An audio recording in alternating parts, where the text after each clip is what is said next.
Haruka Weiser was, one of those freshman students who just makes you feel a little lazy. She had incredibly high ambitions. She got into the University of Texas, and her goal was to get not one, but 2 separate degrees. I don't know how people do that, but apparently she did.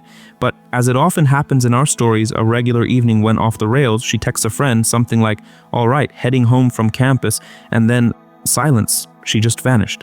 The next morning, Haruka, of course, didn't show up for class. And you have to understand, for a student tackling 2 degrees, skipping class is something extraordinary.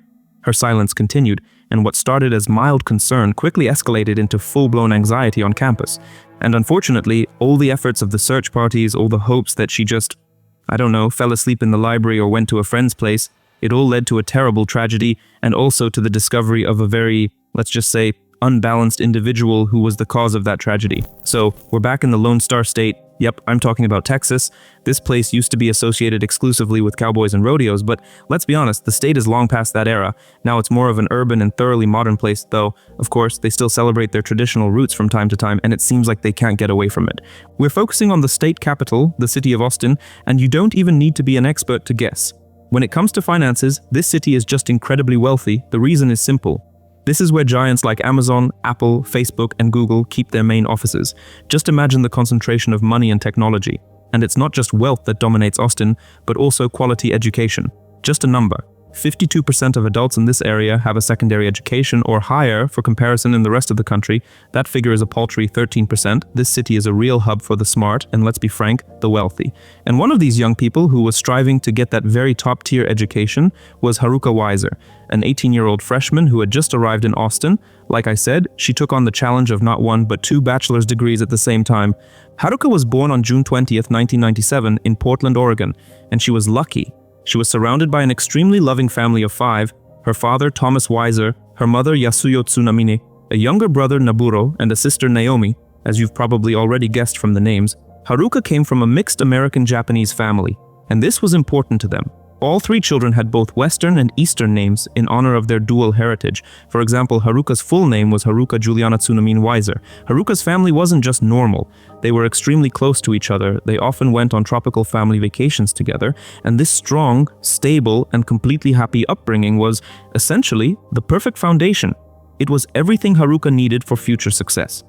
And she demonstrated that success. She excelled in elementary school, and in high school, she was particularly successful. And in difficult fields like math and science, her family, of course, was incredibly proud of her. And for those who knew her, she was known as a very multifaceted and, again, extremely ambitious girl. She knew exactly what she wanted from life. As a teenager, Haruka found her calling, and it wasn't just 1, but 2. Dance and theater, which in principle often go hand in hand. At 12 years old, she, as they say, literally begged her parents to sign her up for ballet lessons. You know how it is at 12. Mom, Dad, this is my life's purpose.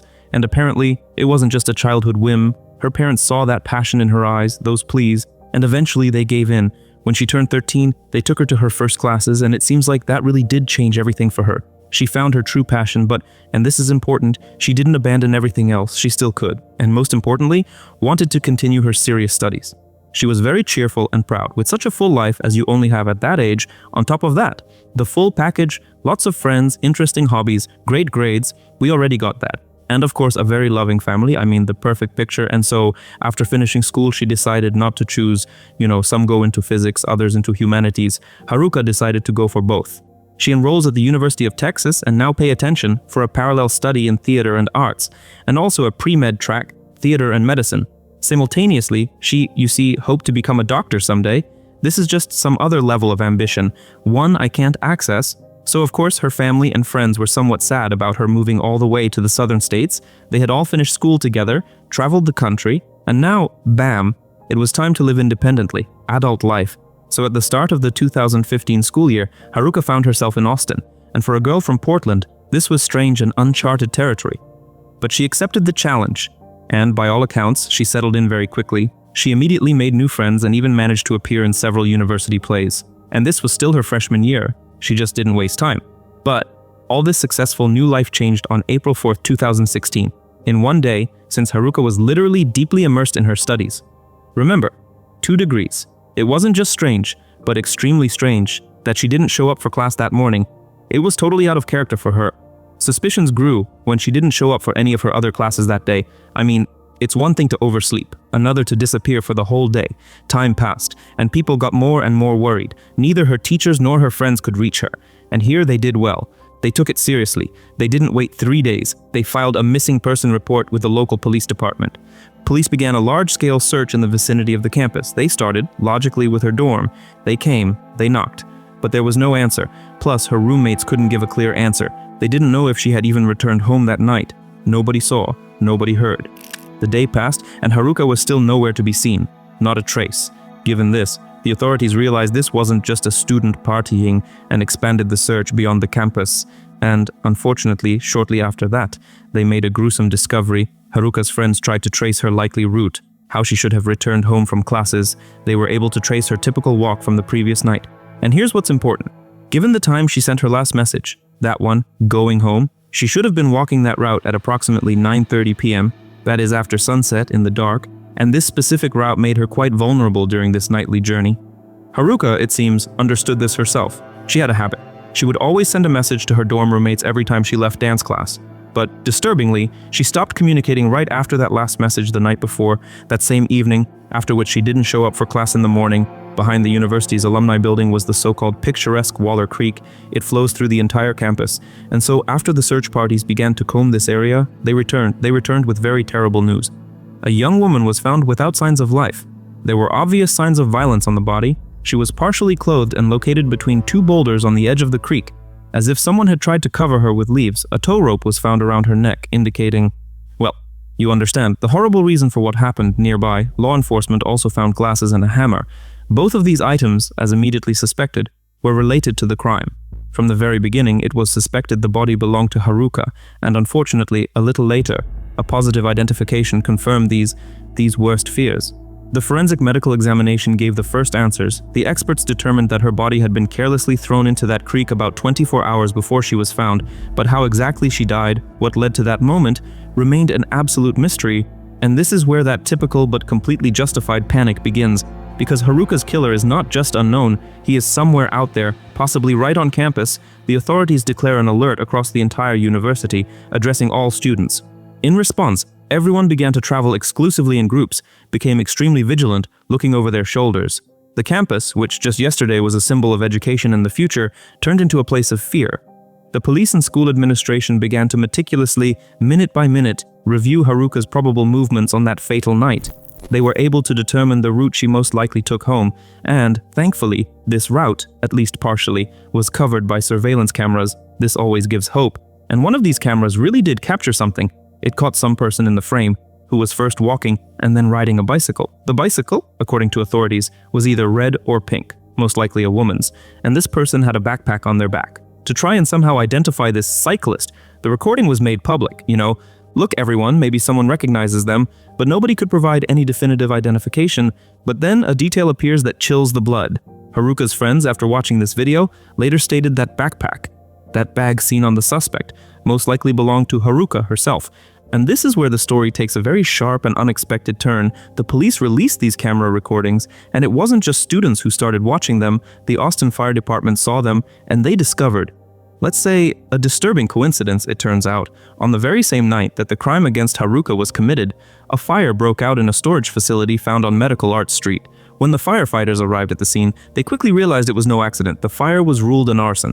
In one of these burning storage units, a man was found. He was clearly hoping he wouldn't be found there. Judging by everything around him, he had spent quite a lot of time there, set up some kind of sleeping arrangement. When the firefighters pulled him out, he told them the standard story, saying he was burning some things to stay warm, and to be fair, that sounds plausible. It's a fairly common phenomenon for homeless people in that area, especially in the cold months, just a bad way to get warm.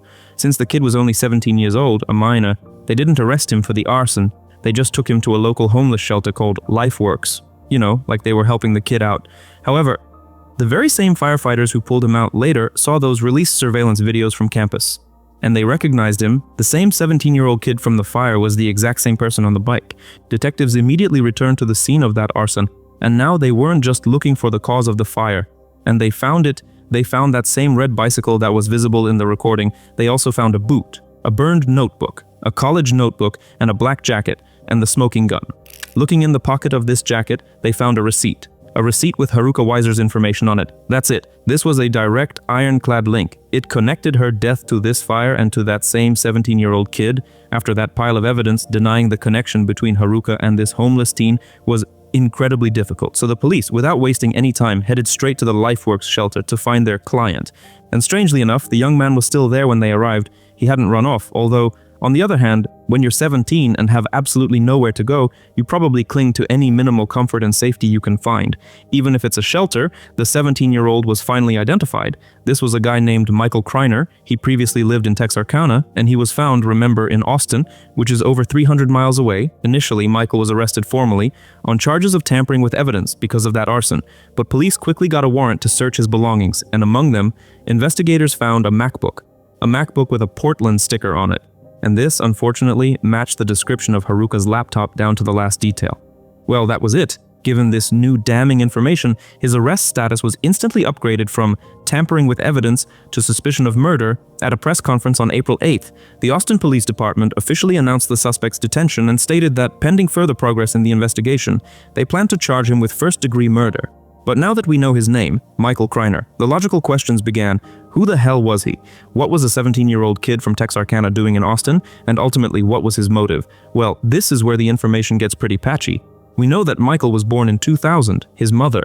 Her name remains unknown, and unfortunately, this just seems to be another classic case of an absolutely horrific upbringing, because Michael's mother wasn't, let's say, either supportive or caring. Instead of thinking about her child's health, his mother was, let's say, more concerned with her own personal addictions to drugs and alcohol. She had her priorities, and her child clearly wasn't one of them. And sadly, this means that her son, Michael, was born with a lifelong gift. Fetal alcohol syndrome, fetal alcohol syndrome, isn't just bad. It seriously and irreversibly affects brain development at an early age. It's essentially factory settings damage before the person has even started living. Moreover, it can lead to withdrawal symptoms. In a newborn baby, imagine that, you're just born, and you're already going through withdrawals. No matter how many times I hear that fact, I still can't rationally comprehend it. Of course, for his own safety, and let's be honest, because of his biological mother's completely destructive lifestyle, Michael was taken from her immediately after birth. And here, there should have been a happy ending where the system saves the child, but unfortunately, kids who start life from such, to put it mildly, unfortunate circumstances rarely get a safe, stable, or supportive life ahead of them. The system often just doesn't pull through. It's extremely hard for them to change that situation, to break out of that rut, and in Michael's case, no miracle happened. Throughout his entire childhood, he was literally bounced, there's no other word for it, between his grandmother's house and various foster homes, and there, as it turned out, he regularly suffered abuse. I mean, he wasn't saved, just tossed from one hell into another. It also quickly became obvious that due to those same birth circumstances, his development was extremely delayed. This isn't just a little slow. It took him much longer to simply learn to talk, and as for education, he had to be held back for several years. He just couldn't keep up with the curriculum. We don't know all the details of what happened during his time in custody, but unfortunately, cases of abuse in these systems aren't some rarity. They're more of a sad norm, and as for his grandmother, oh, that's a whole other song. Police were repeatedly called to her house, meaning this wasn't some isolated incident. The worst recorded incident happened in 2009. Neighbors were forced to call the police. They saw Michael's caring grandmother just beating him in her yard, openly as a result of that upbringing. The boy's eyes were so swollen, they just swelled shut. And right here, if you put aside his horrible actions as an adult for a second, I truly feel bad for Michael as a child, losing his mother, even one like that, totally falling behind in school, and then regularly getting beaten by his grandmother. And we probably don't even know the half of it. It's truly awful. He must have felt not just small, but completely unwanted. And by the way, this is a very important point. I am in no way justifying his later actions. This is not an excuse, but to better understand what led to the tragedy, we need to understand his childhood, to understand how this monster was formed. That same grandmother, by the way, her name was Mary, claimed that she wasn't beating him, she was just disciplining him. Classic, although when asked what for, she couldn't really explain the reason, and even though she was arrested after that incident with his eyes, she was later released with a $2,000 fine. That's what they valued a child's health at. And what's strangest, or maybe saddest, is that despite this obvious physical abuse, Michael himself later claimed that his grandmother had raised him well, and that she was actually a sweet and kind woman. That's classic Stockholm syndrome of a victim clinging to anyone they can. It's also important to note something else. While Michael was in foster care, doctors finally paid attention to him and gave him a whole bouquet of diagnoses. Autism, depression, and schizophrenia, it seemed like. Here it is, an explanation and a chance for help.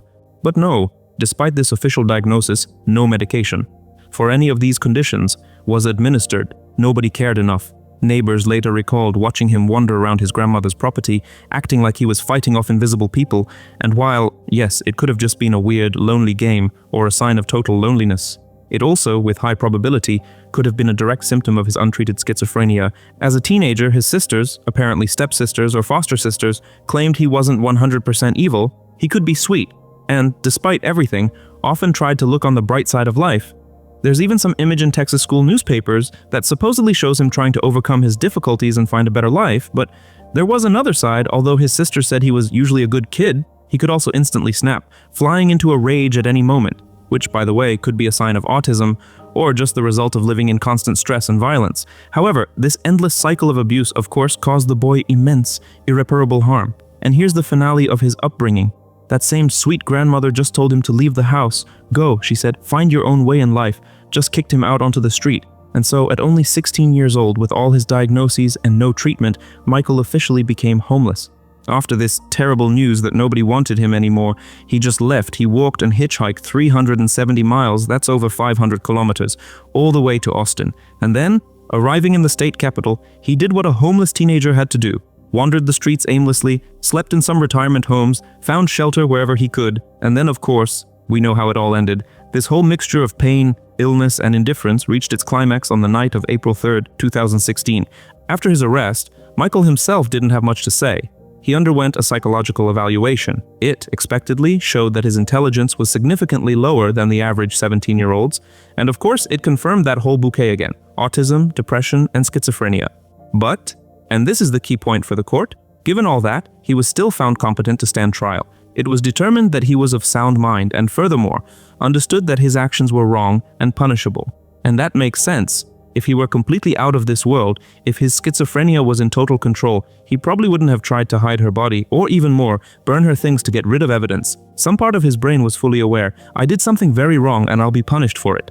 With the physical evidence in hand, and most importantly the surveillance footage, law enforcement was able, like a puzzle, to piece together exactly what happened on that fatal night of April 3rd. At 9:30 p.m., Haruka left her dance class, a normal routine for her. When she finished, she, as usual, texted her friend that she was heading home. She was taking her usual familiar route between the university and her dorm, and right here, on this route, a surveillance camera captures Michael. He was hiding near a van that was parked right along this path. The investigation believes, though of course they can't know for sure, that his initial motive was a simple break-in of this van. Maybe he wanted to steal something, or maybe just find a place to sleep. However, when Haruka came down the hill, his attention suddenly shifted to her, and this is probably the most terrifying part of this story. They were the only two people in the area, an absolutely fatal, random coincidence. On the surveillance footage, Michael is seen putting his bicycle's kickstand down, and then just cold-bloodedly follows her down the path that turned towards her home. It's unknown if he approached her somehow, or said something, or just attacked her from behind, but we know for sure that he attacked her on the path, and unfortunately, let's be blunt, at his height of 6'6", she just didn't stand a chance. This wasn't a fight, it was an instant overpowering. Unfortunately, she was then subjected to a horrific sexual assault, and after that, her life was ended. The cause of death was strangulation with that same tow rope found on her body. And this rope, that's a whole separate mystery. Even to this day, nobody really knows where the hell it came from. Maybe it was somehow planned in advance, and he planned to use it for some crime, or, which is also entirely possible, he just found it somewhere along the way. I mean, he's homeless, they're constantly picking things up. After all that, Haruka was dragged down the riverbank, simply by that rope, and then her body was shoved between two boulders and they tried to crudely hide it under some debris and leaves. He committed the terrible act, and then Michael calmly returned the same way he came, grabbed his bicycle, and just left the scene. A little later, he's seen on cameras again. He's riding his bike, and, riding weirdly like he was tired or maybe injured his leg during the attack. From here, we can assume he returned to that storage unit hideout.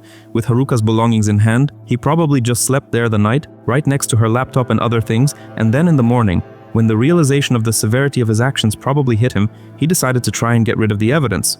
Well, as a 17-year-old kid with his problems knows how, burn it all to hell. And it was right then, during this genius attempt to cover his tracks, that the firefighters picked him up and, as we remember, took him to the homeless shelter. where, of course, he was calmly arrested the next day. And right here, folks, is where what I call the circus comes to town begins.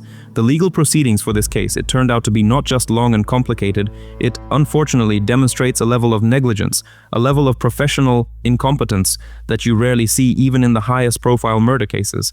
Michael was officially indicted in June 2016. The full set: murder, robbery, attempted kidnapping, and sexual assault. Seemed like a clear-cut case. His trial date was set for March 2017. Everything's on track. However, that initial date was cancelled. The reason? It became known that there was a huge problem with the DNA profiling in this case, it turns out, due to, and this is the official reason, inexperienced and untrained staff. The Austin Police Department's forensic labs were just shut down in July 2016, right in the middle of the investigation into a high-profile university murder.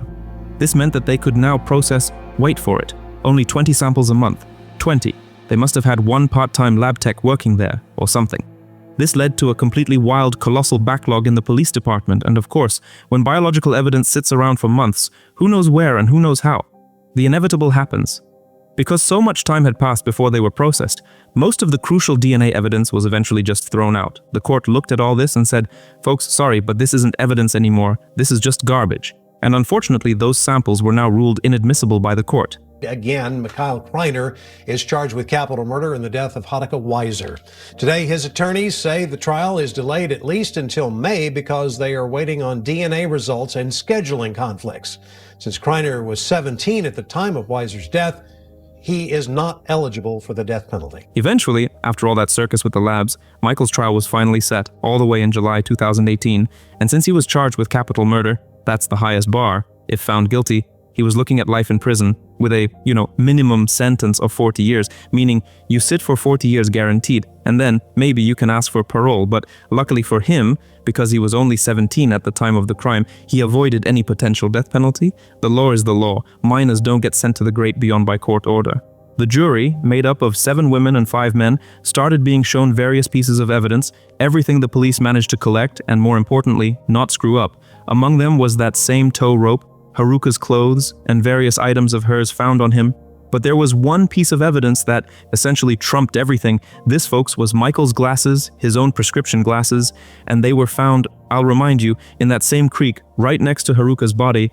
Well, that's not just being nearby. That's like dropping your passport at the crime scene. His doctor, who was of course called to court, confirmed, yes, these are indeed his glasses, and on top of that, added that the kid's prescription was particularly unique, meaning these aren't some off-the-rack glasses. This is something that's practically impossible to mix up. Of course, they added those same surveillance videos to the case, the same ones that clearly show Michael following Haruka. They were also very important, even if formally, in legal terms, they could only be classified as circumstantial evidence. I mean, he didn't, on camera, he was just walking nearby. Michael himself strongly denied he did it and even came up with an alibi. He claimed that at the time of her death, he was, wait for it, actually at the hospital. And what was he doing there, charging his phone? Seriously, I mean, what an alibi, right? Of course, he had zero evidence to back up that he was actually at that hospital charging his phone, no witnesses, nothing. Oh, and the bags, that's a whole other song, he didn't steal them. He also claimed he just found Haruka's bags somewhere on the way home. Well, meaning, on the way to his storage unit sleep spot, and since he's homeless, he of course picked them up purely to check if there was anything valuable inside. Just lucky, right? Found a bag, a laptop from Portland, and lost his glasses right where the body was found. It was just an amazing coincidence. And the cherry on this cake of absurdity. Since he was homeless, he of course couldn't afford a good lawyer, so he decided to represent himself in court. Oh, this is my favorite. This, by the way, is something that rarely ends well. Actually, it never ends well, unless you're some genius lawyer just pretending to be crazy. And our guy, I'll remind you, had an intellect well below average. After all the evidence and that defense from Michael himself was laid out, the jury went to deliberate. And here, you'd think, what's there to think about? The glasses are at the scene, the stuff is with him, he's on camera. You'd think they should have made a decision immediately, come out in 15 minutes and say guilty. But no, since most of the direct DNA evidence, as we remember, was successfully flushed down the toilet by the police, what remained was, essentially, only circumstantial evidence. And because of this, it took the jury over 10 hours to reach a decision. 10 hours, it's impossible to imagine what they were arguing so fiercely about, although, the fact remains, it was indisputable that Michael was present during Haruka's disappearance. And it seems the campus at that fatal moment was almost deserted. There was just no one else it could have been. Eventually, after those rather long and probably exhausting debates, the jury came out Michael Kreiner was found guilty of the murder of Haruka Weiser, period. The judge, with the verdict in hand, sentenced him to that same life imprisonment with a minimum term of 40 years before he would even be eligible to ask for parole, meaning he'll get out of there if he gets out at all. As a very, very old man, Haruka's family, of course, was present in court, and after the sentence was announced, her father, Thomas, said some very powerful words, addressing Kreiner directly. Haruka did not choose to sacrifice herself. You made that decision for her, and he added, but she did not die in vain. We will never know how many lives she saved because of the events of her death. She was the first victim in what you hoped would be a long series of unsolved murders. And that, damn it, is a very accurate and terrifying thought. She became his first victim, and by catching him, the system possibly saved many others. Michael himself, he just sat silently as the verdict was read, and he showed absolutely zero emotion, even when Thomas, the father of the girl he murdered, directly called him a future serial killer. And with these two seemingly invisible actions, or rather inactions that stone face, the troubled young man demonstrated a complete total lack of remorse for his crime. However, and this is where we get to the hardest part of this story. Again, it would be just negligent of me if I just said, there's the villain end of story, and didn't emphasize the total learning difficulties and that whole bouquet of mental health problems Michael faced his whole short conscious life, and I think it's this aspect that makes this case so complex and perhaps unique, because there's no simple black and white here. Look, there is no excuse for murder, under any damn circumstances, period. The court established that Michael showed intent to kill. He was aware of his actions. Remember? Tried to hide the body and burn the stuff, and for that he absolutely 100% deserves to be punished. But that damned but, his traumatic childhood, which is hard to even imagine, his real medically confirmed learning difficulties from fetal alcohol syndrome, his official diagnoses, autism, depression, schizophrenia. This is tough, it doesn't excuse it, but it makes sentencing morally very difficult. In short, it's really hard to decide definitively where a person like this belongs. Behind bars in a regular prison, or in a secure psychiatric hospital for the rest of his days. It's that eternal question of where the illness ends and the evil intent begins. Some, by the way, even say the police, who so badly needed to close a high-profile case after they failed with the DNA, might have even planted something on him, but that's, in the realm of theories. But listen, let's be realists. All this talk about him, the poor thing, being set up, it's just ridiculous. There is way too much, just ironclad evidence that refutes all that. Those same unique prescription glasses lying in the creek next to the body, the idea that they were planted, that's some level of conspiracy for Hollywood blockbusters, not real life. And so, in March 2020, Michael, now sitting comfortably behind bars, decided to appeal his conviction, and you know what the grounds were? You're just going to fall over. He claimed that the seizure of his, let's be honest, her belongings from that storage unit sleep spot was unreasonable on the part of the officers. I'm just picturing the judge's face who read that. Unreasonable. Seriously, he apparently expected them to knock politely, ask permission, maybe offer him a coffee before searching the stolen property. It's some kind of surrealism, of course. It's no surprise his appeal was ultimately rejected. They just told him to get lost with arguments like that. Now he has a lot of free time ahead of him. He will spend the much greater part of his life behind bars, or at least until he's 57. That's the minimum age when he can theoretically ask for parole. 40 years is the minimum. That's if he lives that long and if he decides to behave himself, and with his bouquet of diagnoses, well, that's another question. The loss of Haruka Weiser, of course, did not go unnoticed. It shook the entire community around the University of Texas. It was a real shock. And as always happens after such senseless, savage tragedies, countless vigils and memorial services were held in her honor. It's that, sad but necessary social ritual. Every year on the anniversary of her death, at that same spot where she was found, people lay flowers. And here's what's telling. In response to her murder, the school finally woke up. The university suddenly found and invested $13 million in strengthening campus security. What generosity? This includes, of course, more effective and frequent lighting. I immediately have a completely logical, cynical question. Does this mean that before the girl was killed, the lighting was ineffective and infrequent? They needed someone to die for them to just screw in brighter light bulbs on that damn path. Classic. An increase in the number of police patrols, additional surveillance cameras across campus. This is all wonderful, but it's always a reaction. It's closing the barn door after the horse has long bolted. It's not prevention, it's an attempt to calm public opinion. Haruka Weiser was, by all accounts, a truly bright star, not just a good girl. A beloved, talented, charming young woman to take on 2 degrees at 18, one of which was medicine. That's some willpower. What a real thirst for life. And she truly made an unreal impression on everyone who knew her. Her close friends even got matching tattoos in her honor. This, is a gesture you don't make just because. It shows how deeply she meant to them, and obviously her family. They still miss her terribly. That pain hasn't gone away for them, and it never will. Thank you so much for watching. Please check out the next videos you see on the screen right now. Stay safe.